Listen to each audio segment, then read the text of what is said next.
अरे राम। महाराज जी, भक्ति में साधना मतलब मंत्र जप ध्यान द्वारा कुंडलिनी शक्ति को सभी चक्रों को सभी शरीरों को साधते हुए मूलाधार से आगे, तो महाराज जी ऐसे आत्म साक्षात्कार होता है या केवल नाम जप से ही ये स्थिति हो जाती है? जो चाहे वो सब नाम जप से प्राप्त हो सकता है, जो चाहे वो नाम जप से प्राप्त हो सकता है।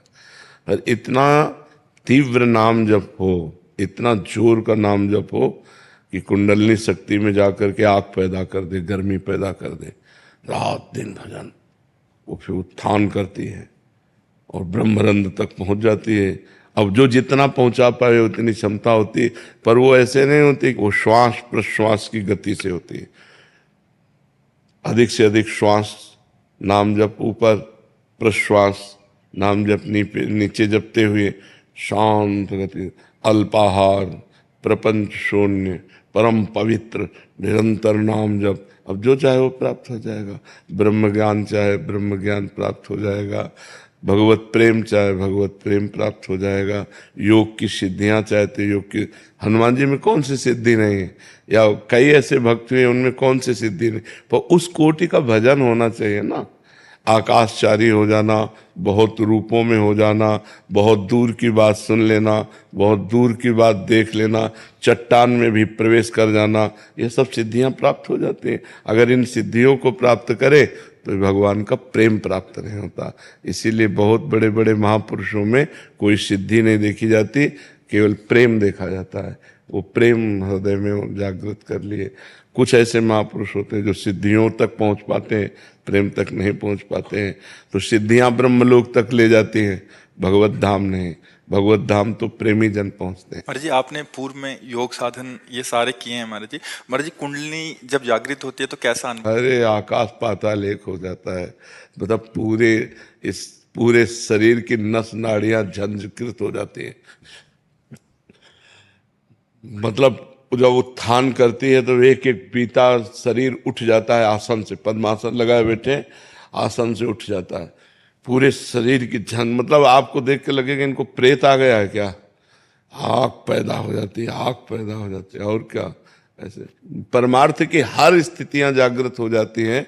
जब भगवान में चित्त जोड़ दे तो भगवान सर्वात्मा है, तो सब कुछ ज्ञान हो जाता है। तो महाराज जी, अभी इसकी प्रेम मार्ग में इसकी नहीं, ये सब समाप्त कर दी जाती है। मतलब उसका अनुभव भी वो, क्योंकि एक ही बिल्कुल बिल्कुल सब समाप्त करके बिल्कुल अबोध बालक की तरह तब भगवान से प्रेम होता है। हे नाथ, मैं किसी योग्य नहीं हूँ, ये बात आनी चाहिए। अयोग्यता आ जाती है। हाँ, अंदर से उसका बिल्कुल, ऐसा, हाँ, मतलब वो तो परम योग्य है, पर हाँ, अयोग्यता का हाँ, अनुभव होता है उसको। बिल्कुल बिल्कुल।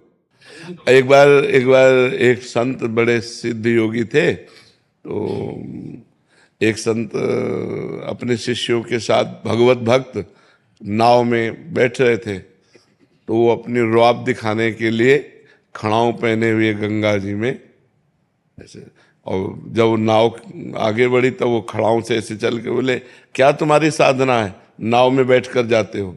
वो कुछ नहीं बोले, गंगा पार हो गए। गंगा पार होकर केवट से कहा, कितने रुपए। उनका 2 रुपए। 2 रुपए निकाले, अब उत्तर दिया। उन्होंने कहा, 2 रुपये में हमने गंगा पार किया, और तूने सारी अपनी तपस्या नष्ट कर दी। जिन गंगा जी को भगवान शंकर अपने मस्तक पर धारण करते, उन पर पादुका से जल स्तंभन करके तू चला, सारी तेरी तपस्या 2 रुपये की।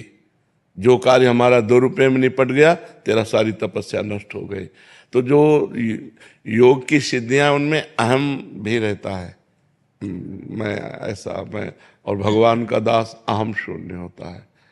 हनुमान जी को अपनी शक्ति का ज्ञान नहीं था, जामवंत जी ने कराया।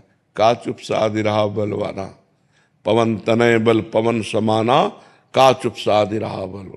तो एकदम, तब उन्होंने कहा, बताओ लंका को उठाकर समुद्र में बोर दूं, क्या करूं। तो उनका बस आपको इतना करना है, समुद्र पार करके जाओ और सीता जी की खबर लेकर रघुनाथ जी को सीता जी की बात बताओ, सीता जी को रघुनाथ जी की बात बताओ, भाई इतना करना है। तो योग में सब सिद्धियां होती है। परमात्मा योग में चित्त को जोड़े तो ये नाम योग है। नाम योग से तेसाम सतत युक्ता नाम भजताम प्रीतिपूर्वकम ददामि बुद्धि योगम तम ये न माम उपयांति ते। भगवान कहते हैं जो निरंतर मेरा भजन करता है उसकी बुद्धि को योग मैं प्रदान करता हूँ, तो सब जागृत हो जाती जाए। कुंडलनी सठ चक्र भेदन स्थूल सूक्ष्म कारण सबका ज्ञान तत्वबोध सब हो जाता है। भगवान का भक्त कोई अज्ञानी थोड़ी होता है। मुझे द्वैत और अद्वैत साधना में क्या? आप किस में चल रहे हैं? आपको प्रवचन करना है क्या द्वैत अद्वैत का पूरा ज्ञान प्राप्त करके? तो आप चल किस में रहे? द्वैत साधना ही। द्वैत साधना, भगवान की भक्ति। जी भक्ति। हाँ, मैं दास हूँ, प्रभु मेरे स्वामी हैं, तो इसमें खूब भजन करो, क्या परेशानी। भगवान की लीला गुण बाद में सब एक ही बचता है, दो नहीं रह जाता, बाद में एक ही बचता है। पूरा संसार खोजा और जब मिला तो खोजने वाला नहीं। जब जिसको खोज रहे थे वो मिला तब खोजने वाला नहीं। ब्रह्म नहीं, माया नहीं, नहीं जीव नहीं काल, अपनी ही सुधि ना रही, एक रहे नंदलाल। भक्ति का जो परिणाम है वो इष्टाकार वृत्ति है। अपना अस्तित्व खो जाना, अपने इष्ट देव में तन्मय हो जाना। मेरे तो गिरधर गोपाल दूसरों न कोई, अपने प्रीतम में पूर्ण रूप से तन्मय हो जाना, अपनी भी सुधि विसार देना। ज्ञानी सबकी सुधि विसार कर मैं में स्थित हो जाता है, भक्त मैं की सुधि विसार कर प्रभु में स्थित हो जाता है। रहता एक ही है दोनों में, एक के सिवा दूसरा कोई नहीं रहता। समझ पा रहे हैं? अब इस कोटि की भक्ति पहले हो। अहम ब्रह्मास्मि शिवोहम, ये स्थिति बाद में, सबसे बाद में पहुंचती है। ज्ञान भक्ति में नहीं, भक्ति में नहीं पहुंचे। भक्ति में बताया, अभी समझ नहीं पाए। ब्रह्म नहीं, माया नहीं, जीव नहीं, नहीं काल, अपनी ही सुधि ना रही, एक रहे नंदलाल। कान भय प्राण में, प्राण भय कान में, ही में न जान परे कान है कि प्राण। यहाँ भी भगवान, बाहर भी भगवान, मन भी भगवान, बुद्धि भी भगवान, चित्त भी भगवान, अहम भी भगवान। वहाँ मैं ब्रह्म की सत्ता नहीं, मैं ब्रह्म की सत्ता ज्ञान में आती है। और भक्त का मैं का विस्मरण होकर के केवल कृष्ण में, केवल राम में। समझ रहे? जड़ चेतन जग जीव जत सकल राम में जाने। गोस्वामी तुलसीदास जी कह रहे हैं, यहाँ राम, सामने राम, चराचर जगत में राम। ऐसा भक्त को अनुभव होता है।